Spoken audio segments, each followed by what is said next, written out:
가나안의 축복이라는 제목으로 오늘 시간에 함께 은혜를 나누고자 합니다. 이스라엘 백성들이 출애굽 시간들은 40년이었죠. 40년 동안 광야에서 유리방황하게 되는데 40년 가운데 38년의 시간은 가데스 바네아라고 하는 가나안의 인근 접경에서 여기를 중심으로 인해서 38년을 유리방황하는 시간을 보내게 됩니다. 이 가데스 바네아에서는 그냥 쏙 들어가면 가나안이에요. 그런데 가나안에 들어가야 되는데 거기에서 정탐꾼 사건으로 인하여서 그들이 38년을, 그러니까 광야 40년 가운데 2년은 가데스 바네아로 향했던 시간이었고 나머지 38년은 방황했던 시간이었는데, 그 가운데서 오늘 말씀은 이 38년의 방황을 하게 되었던 그 시간에 대해서 모세가 회상을 하는 장면입니다. 가데스 바네아에서의 정탐꾼 사건이었죠. 그 정탐꾼 사건에서 그들의 불신앙으로 말미암아 유리방황하는 38년을 보내게 되었습니다. 이 38년의 시간은 어떤 의미를 가지고 있냐면, 불순종하였고 하나님을 잘 믿지 못하였던 이스라엘이 순종하는 하나님의 백성, 하나님의 말씀과 하나님을 붙드는 믿음의 백성으로 변화되었던 시간이었습니다. 물론 가데스 바네아에서 가나안 땅에 들어가 보니 그들의 환경이 완전히 자기들의 생각과 달라서 물론 좋았지만 거기를 차지하고 있는 사람들이 너무 강대했기 때문에 우리는 너무나 연약합니다, 힘이 없습니다, 부족합니다 라고 하는 그 마음은 이해가 되긴 하였지만, 그 혼란스럽고 어려운 상황 속에서 하나님이 이스라엘 백성들에게 요구했던 것은 하나님만을 온전히 신뢰하고 하나님을 붙드는 것이었음을 오늘 이 시간에 여러분 말씀을 통해서 기억하시기를 바랍니다. 하나님이 우리를 향하신 마음과 이스라엘 백성들 가데스 바네아 앞에서, 그리고 광야에서 38년을 움직이며 방황했었던 이스라엘 백성들을 향한 하나님의 마음은 동일한데, 어떠한 상황 가운데서도 하나님을 의지하는 게, 하나님을 믿고 나아가는 그 믿음이 가장 우선임을 기억하는 우리 모두가 되기를 주님의 이름으로 축원합니다. 잘 보시면요, 이스라엘 백성들이 광야에서 보낼 때에 이 38년의 시간을 군사훈련을 하지 않았습니다. 지금 그들이 가나안 땅을 한번 들어갔다 와서 정탐해본 결과 분명히 싸워야 되고 물리쳐야 될 대적이 있기 때문에, 당장 우리 같으면 38년의 시간이 남았다고 쳐봐요. 그럼 뭘 해야 됩니까? 전쟁 준비해야 되는 게 가장 상식일 것입니다. 그런데 하나님은 38년의 광야 시간 동안 전쟁 훈련 시키지 않으셨습니다. 전략도 짜지 않았습니다. 또 이제 들어가면 그 가나안 땅에서 농사 지으며 살아가야 되잖아요. 정착 훈련 하지 않았습니다. 농사에 관한 지식과 지혜와 농사에 관한 훈련을 하지 않았습니다. 그러면 하나님은 어떤 접근을 하셨는가? 이것이 오늘 우리의 말씀의 포인트인데요. 땅 빼앗는 군사훈련, 가나안 땅 정착훈련이 아니라 그냥 한 가지였습니다. 믿음 붙들고 살아가는 훈련. 38년의 시간이라는 것이 오직 전능하신 하나님을 신뢰하고 하나님만 붙드는 훈련으로 점철되었다는 사실을 우리는 기억할 필요가 있어요. 광야에서 하나님의 초점이 뭡니까? 하나님만 온전히 의지하고 하나님만 온전히 신뢰하고 하나님 말씀에 순종하며 나아가면 가나안 땅은 그냥 주신다는 거예요. 이게 믿음의 축복이고 가나안의 축복이고 믿음의 원리입니다. 어떠한 상황 가운데서도 하나님을 의지하고 하나님을 신뢰하고 하나님의 말씀에 순종하면 하나님께서는 적과 꿀이 흐르는 가나안의 축복은 그냥 주시는 거예요. 이게 지금 우리에게도 변함없이 주시는 하나님의 마음이죠. 여러분, 우리가 세상을 살면서 참 많은 발버둥을 칩니다. 잘 살기를 원하고 복되기를 원하고, 그런데 여러분, 아무리 세상에서 살면서 발버둥 치더라도 그것이 우리에게 우선순위가 되어서는 안 되고 그것이 우리의 인생의 정답이 되어서는 안 된다라고 하는 사실을 기억하십시오. 여러분, 일반적으로 우리가 믿음을 가진 성도조차도 세상에서 나아가서 우리가 이길 수 있는 전략이나 이길 수 있는 무기 같은 것에 굉장히 관심을 많이 가지는 경우가 있습니다. 이렇게 가면 잘 되더라, 저렇게 가면 잘 되더라, 이 일을 하니까 누가 돈을 많이 벌었대더라, 이 일을 하면 무언가 좀 형통의 길이 열리더라. 그런데 여러분, 반드시 여러분 기억하실 필요가 있습니다. 그렇게 싸우는 게 하나님의 방법이 아닙니다. 물론 전제는 이것입니다.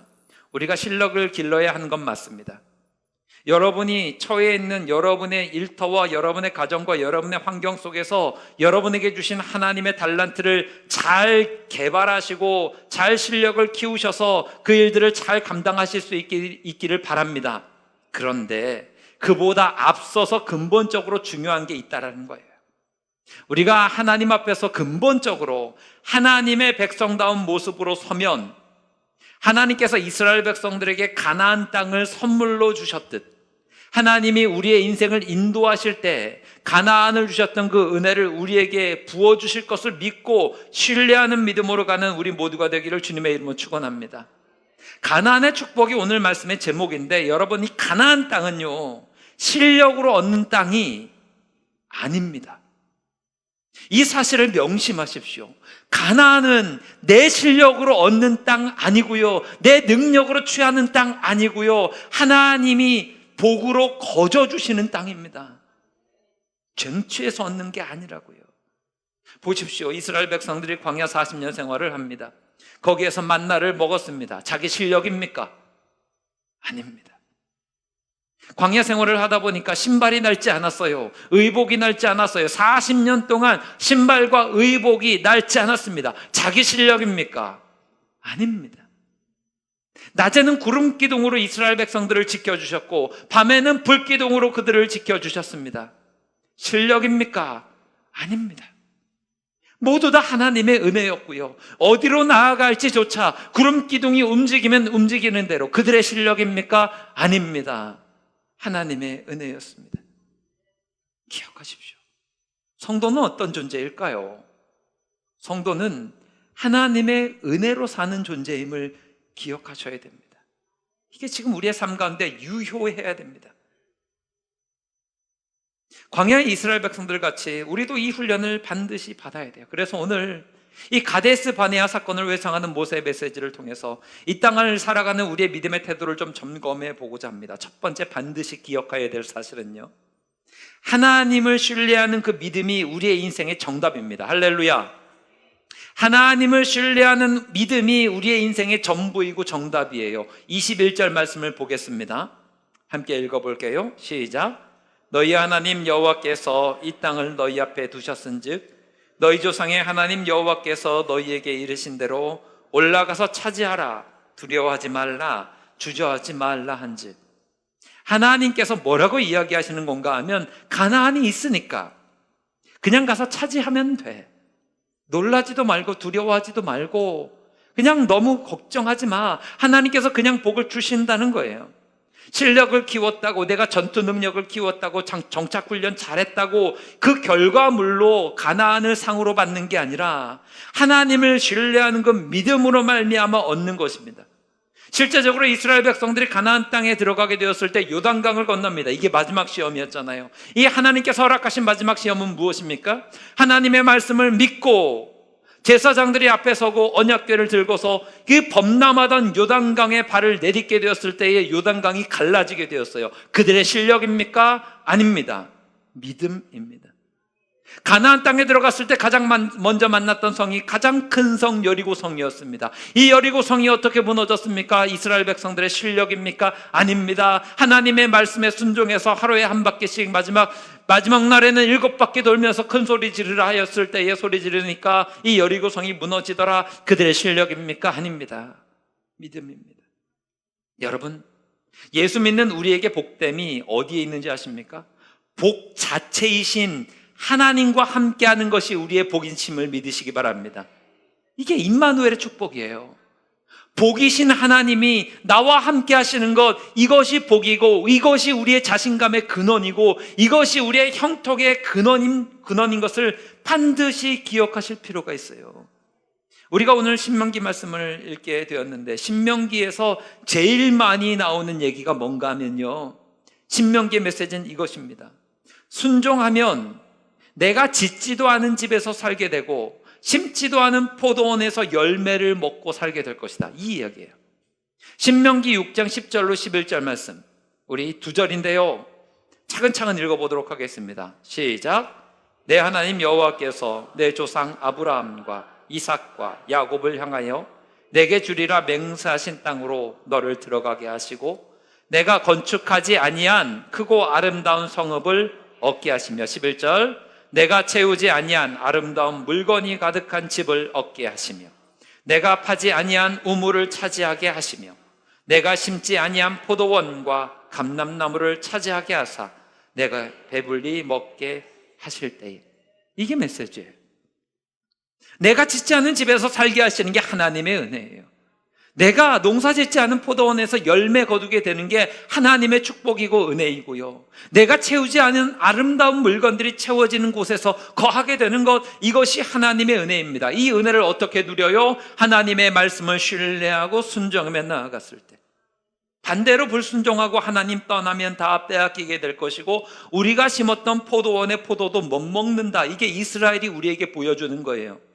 이스라엘 백성들이 가나안 땅에 들어가서 정착하고 잘 살게 되었을 때 나중에 이 반대되는 상황이 어디에서 나타납니까? 바벨론의 포로로 끌려가게 되는 상황.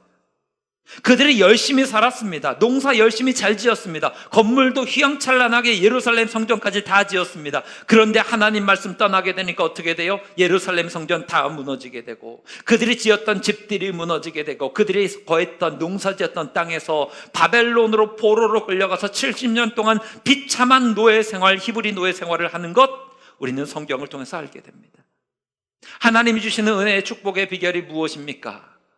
하나님의 말씀을 신뢰하고 하나님 말씀을 따르는 것이 우리의 인생의 정답임을 믿는 저와 여러분들 모두가 되기를 주님의 이름으로 축원합니다. 살다 보면 여러분 다 경험하시잖아요. 내가 집을 지었다고 그 집에 살게 됩니까?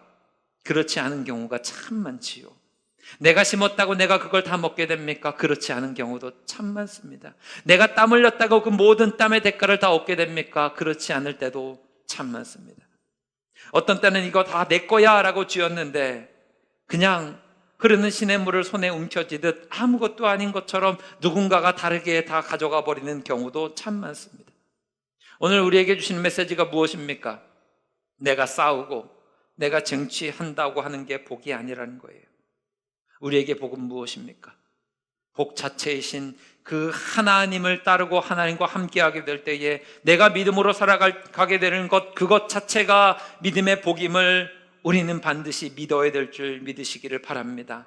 그러므로 여러분에게 권면드립니다. 싸울 준비하는 게 아니라 순종의 준비를 하십시오. 믿고 순종하는 준비. 하나님의 백성으로서 우리가 이러한 믿음의 태도를 가지고 있으면 승리할 수 있습니다. 이 믿음이 우리의 인생의 답입니다. 이런 얘기 참 많이 합니다. 교회가 성도를 세상에서 승리할 수 있도록 무장시켜야 된다. 가끔씩 이런 얘기 들어보신 적이 있으실 겁니다.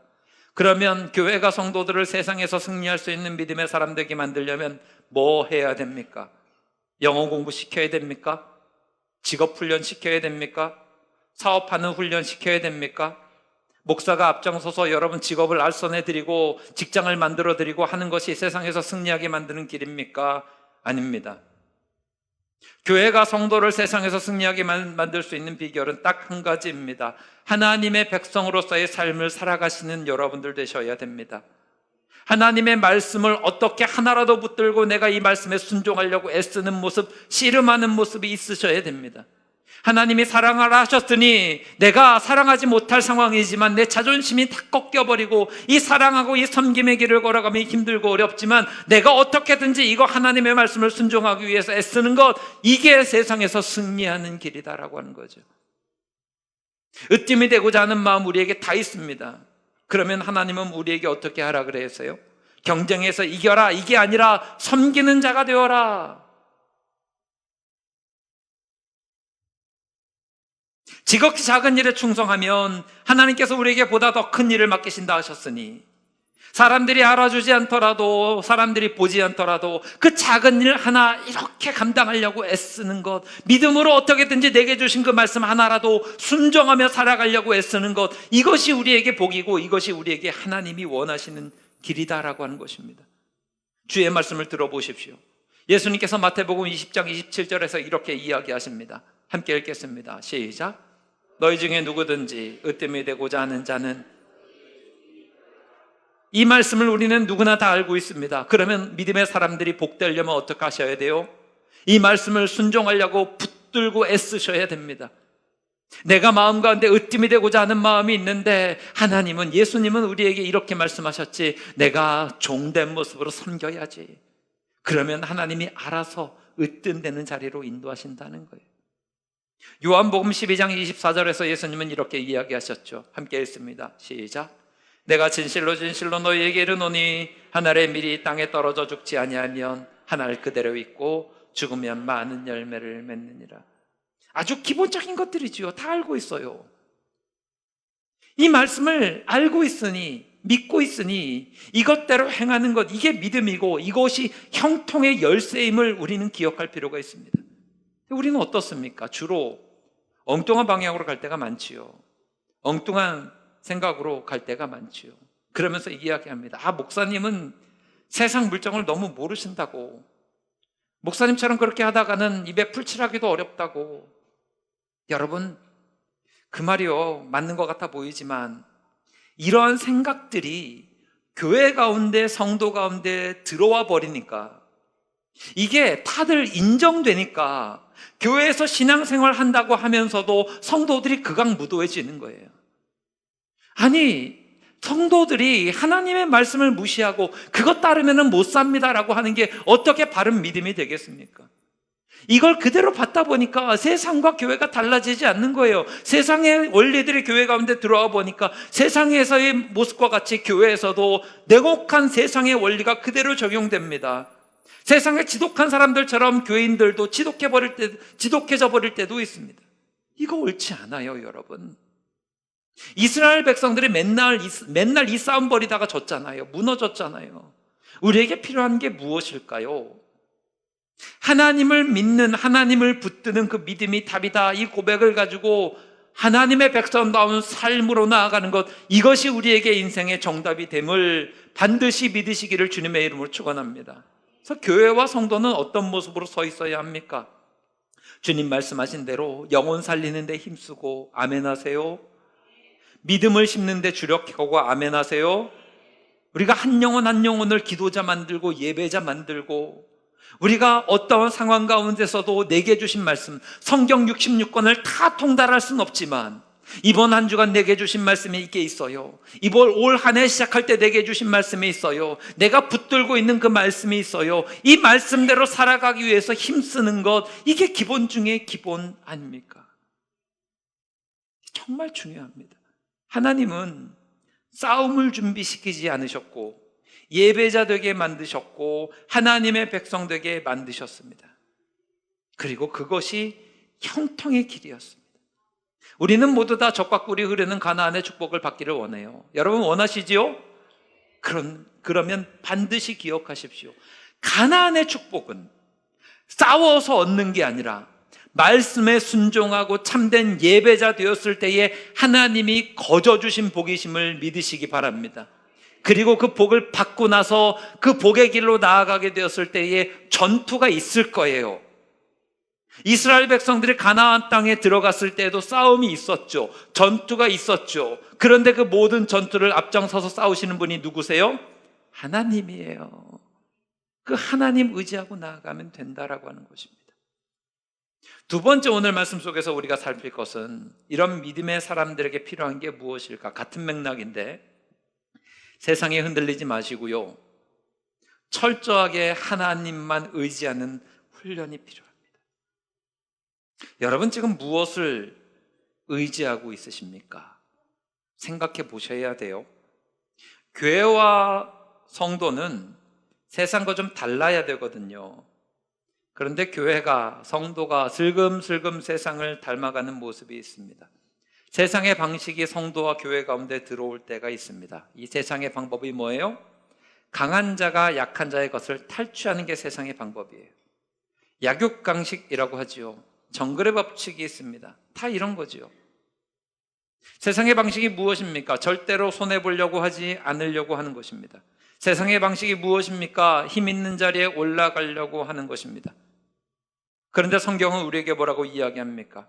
하나님 말씀에 순종하라고, 그 순종하면 하나님께서 복 주심을 믿으라고. 우리는 세상의 논리에 너무나 익숙해져 버려서 심지어 기도하고 구하는 것조차 세상을 닮아버릴 때가 있습니다. 구하는 게 있지요. 뭘 구해요? 하나님 내게 돈 좀 주십시오. 돈이 필요합니다. 하나님 내게 영향력 좀 주십시오. 능력 좀 주십시오. 권력 좀 주십시오. 명예를 좀 주십시오. 이런 것들을 구합니다. 여러분, 이거 있으면 뭐 하시겠습니까? 하나님 나에게 그런 것 주지 마시고요, 이제는 난 다 됐습니다. 우리 자녀들한테 좀 주십시오. 우리 자녀들 부자 되게 해주시고 영향력 있게 해주시고 세상에서 좀 잘 나가게 해주십시오. 그거 가지고 뭐 하시려고요? 목사님, 그런 거 있으면 좋은 거 아닙니까? 돈 많으면 좋지요. 권력 있으면 좋지 않습니까? 좋은 자리, 높은 자리 올라가면 좋은 거 아닙니까? 하나님이 나에게 요셉과 같이, 다윗과 같이 높은 자리와 권력과 힘을 주시면 나도 한번 해보도록 하겠습니다. 이런 마음 가지신 분들이 있단 말이에요. 그런데 여러분, 순서가 틀렸습니다. 복 받지 말라가 아니고요, 높은 자리에 올라가지 말라가 아니고요, 부자 되지 말라가 아니고요, 순서가 틀렸다는 거예요. 요셉도 그랬고 다윗도 그랬는데 하나님이 기뻐하시는 믿음의 사람이 되는 게 먼저예요. 이 순서를 기억하셔야 돼요. 하나님이 기뻐하시는 믿음의 사람이 되는 게 먼저 하고 하나님을 의지하는 믿음이 먼저였어요. 그리고 나서 하나님이 그 믿음을 귀하게 여기시고 요셉을 총리로 세우신 거고 다윗을 왕으로 세우신 거라고요. 지금 가데스 바네아 앞에서 정탐꾼들이 10명의 정탐꾼들이 틀린 게 뭐예요? 순서가 틀렸어요.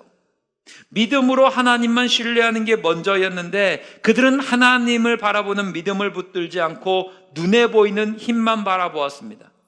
그러니까 우리의 기도와 똑같은 것을 요구하고 있는 거예요. 하나님, 내게 뭘 좀 주시면 되지 않겠습니까? 하나님, 내게 먼저 젖과 꿀이 흐르는 땅을 주시고 먹을 걸 주시고 농사 지을 땅을 주시고 돈을 주시고 그러면 내가 하나님을 신뢰하겠습니다. 그런데 지금 가나안 땅에 들어가 보니까 우리가 가나안 땅을 정복할 만한 힘이 없으니 안 되지 않습니까? 그러면서 하나님께 등 돌리고 원망하고 돌아서는 거예요. 지금 가데스 바네아에서 10명의 정탐꾼의 이야기를 들었던 이스라엘의 실패가 똑 이런 것입니다. 동일하게 우리는 이런 실수를 얼마나 많이 합니까? 하나님 이것만 해주시면, 이런 조건을 달지요. 하나님 뭘 좀 해주시면, 뭘 좀 주시면, 뭘 좀 열어주시면, 어떻게 해주시면 내가 뭘 좀 하겠습니다. 순서가 틀렸습니다, 여러분. 조건이 먼저가 아니라 믿음이 먼저입니다. 조건이 먼저가 되는 순간 우리의 믿음은 뒷전으로 가게 되는 거거든요. 하나님을 신뢰하고 하나님을 믿는 게 먼저예요. 왜 그럴까요? 이 세상 만물을 누가 주관하십니까? 믿으십니까? 이 모든 것들을 하나님이 주관하세요. 그러면 하나님이 찾으시는 것부터 먼저 준비하는 게 먼저잖아요. 하나님은 어떤 사람을 찾으세요? 예배자 찾으세요. 믿음의 사람 찾으세요. 그러면 하나님을 신뢰하는 게 먼저예요. 이스라엘 백성들이 아까 전에 말씀드렸죠? 바벨론의 포로로 끌려갑니다. 포로로 끌려가서 여기에 관한 이야기가 예레미야서를 보게 되면 아주 신랄하게 나오는데, 이와 관련된 이 예레미야서의 이야기에 잘 보시면 나라가 망했어요. 바벨론에 포로로 끌려가요. 그러면 우리 같으면 나라를 위한 애국적인 메시지를 선포한다, 목사가 애국적인 메시지를 선포한다 그러면 어떤 메시지를 선포해야 될까요? 독립운동 합시다, 이래야 되지 않겠습니까? 지금 바벨론이 우리의 거룩한 예루살렘 성전을 다 훼손하고 다 하나님을 모욕하고 우리의 백성들을 다 비참하게 포로로 끌려갔으니 애국적인 메시지라고 하면 우리 이 바벨론에 대해서 독립운동 합시다, 이게 맞는 이야기잖아요. 적어도 독립운동 이야기 아니면 독립을 위해서 기도합시다 라고 하면서 기도에 모이고 막 이거 하는 게 옳지 않겠습니까? 그런데 하나님이 기뻐하셨던 예레미야 선지자의 메시지는 달랐어요. 예레미야 29장 7절 말씀 보세요. 함께 읽겠습니다. 시작. 너희는 내가 사로잡혀 가게 한 그 성읍에 평안을 구하고 그를 위하여 여호와께 기도하라. 이는 그 성읍이 평안함으로 너희도 평안할 것입니다. 이게 하나님이 주신 말씀이에요. 바벨론이 우리나라를 망하게 만들고 우리를 힘들게 하고 있는데 뭘 하라고 하냐면 바벨론의 평안을 구하래요. 바벨론을 위해서 기도하래요. 이게 예레미야 29장부터 쭉 나오는 맥락이거든요. 바벨론의 평안을 계속해서 구하라고 메시지를 주세요. 이유가 뭘까? 이해가 되지 않지요. 이유가 뭘까요? 예레미야를 통해서 주시는 하나님의 메시지는 이것입니다. 바벨론이라고 하는 나라가 주권을 가지고 너네를 공격한 게 아니에요. 바벨론이 지금 너희를 힘들게 하는 것 같지만 바벨론이 자기 의지와 주권을 가지고 이 일을 하는 게 아니라, 그럼 뭐예요? 이 바벨론은 하나님이 들어쓰시는 채찍이에요. 하나님은 바벨론이라고 하는 채찍을 들으셔서 하나님의 자녀들인 이스라엘 백성들을 훈련시키시기 위해서 이들을 드시는 것 뿐이에요. 보십시오. 채찍이 사람을 죽일 수 있습니까? 채찍 자체가 바닥에 놓여 있는 것만으로는 사람을 어찌할 수 없습니다. 채찍은 문제가 없어요. 누가 죽이는 거예요? 채찍을 들고 있는 사람이 죽이는 거예요. 채찍을 든 바벨론이라고 하는 채찍을 누가 들고 있지요? 하나님이 들고 계세요. 그 하나님은 누구세요? 우리의 아버지세요. 그것도 우리를 너무나 사랑하시는 아버지세요. 우리를 사랑하시는 아버지가, 어머니가 회초리를 들 때가 있단 말이죠. 그러면 그 회초리는 죽음의 도구입니까?